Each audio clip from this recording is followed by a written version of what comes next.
Congressman, what's the state of play in the Hunter Biden investigation? We got a handful of more depositions to do, Stuart. We want to talk to Hunter Biden. We want to talk to James Biden, who did all this business together, and we want to talk to his business partners, Eric Schwerin, Bob Alinsky, Rob Walker, and then, frankly, we just sent a subpoena to this Kevin Morris individual. He's the guy who stepped forward and paid Hunter Biden's like $2.5 million in back taxes he owed, just I guess out of the goodness of his heart.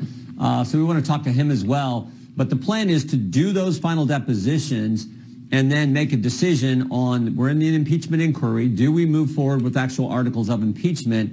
And I think we will present this to the conference, and we'll make a decision as a conference if the facts warrant going to actual articles and moving into full impeachment of the president. So they're both moving forward, albeit at a slow pace. Investigation of Hunter and the impeachment of President Biden.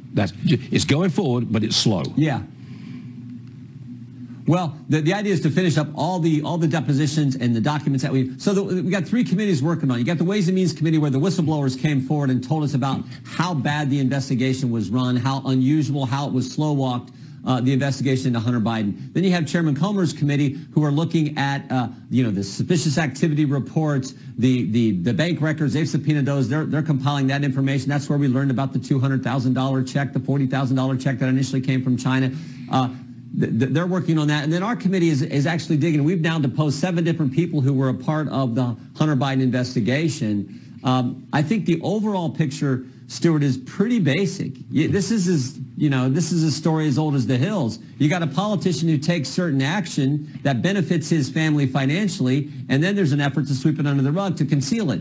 And that's exactly what we saw, particularly with David Weiss. We saw him let the statute of limitations expire for the tax years 2014 and 2015 regarding Hunter Biden, because those are the tax years he got all the money from the Ukrainian energy company Burisma.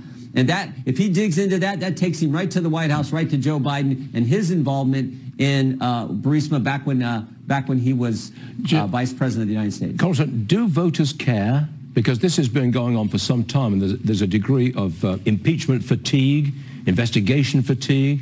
Will this show up at the ballot box? Our focus is not on how this may play one way or the other politically. Our focus is on the facts. We have a constitutional duty to do oversight. We are doing that. We had whistleblowers come forward who told us about what was going on with the investigation. And we know the fundamental facts. I think this story is really told, Stuart, with again, Joe Biden's involvement with the company Burisma. There are 4 fundamental facts with the Ukrainian energy company. Fact number 1, Hunter Biden gets put on the board of that company. Fact number 2, he's not qualified to be on the board. He said so himself in an interview. He got the job because of his last name.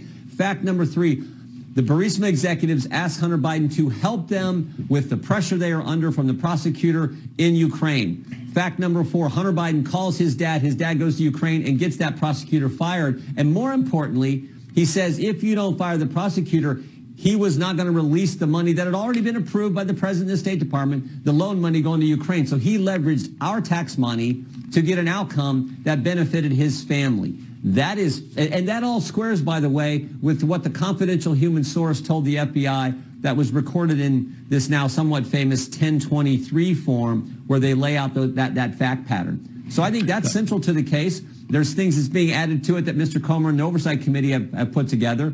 That will all be presented to our conference here shortly, and then we'll make a decision. A lot of us thought that when the GOP presidential field narrowed, that support for Trump would go down. In fact, it's gone up. He now leads DeSantis by 48 points and Haley by 51 points. Is he the undisputed leader of the Republican Party?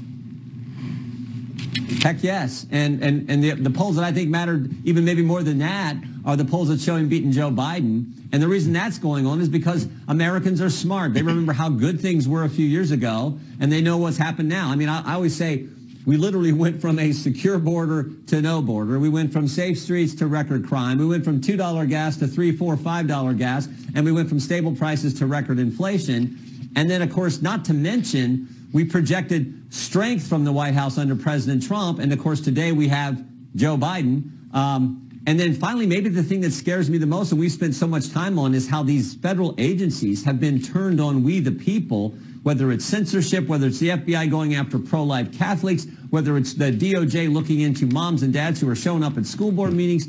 So I think when Americans step back and look at all that, they say, man, we long for the days where we had President Trump who did what he said he was going to do and actually made things so much better in our great country. That was a very good rundown of the major issues of Biden, Hunter, impeachment, and Trump. Very good, Jim.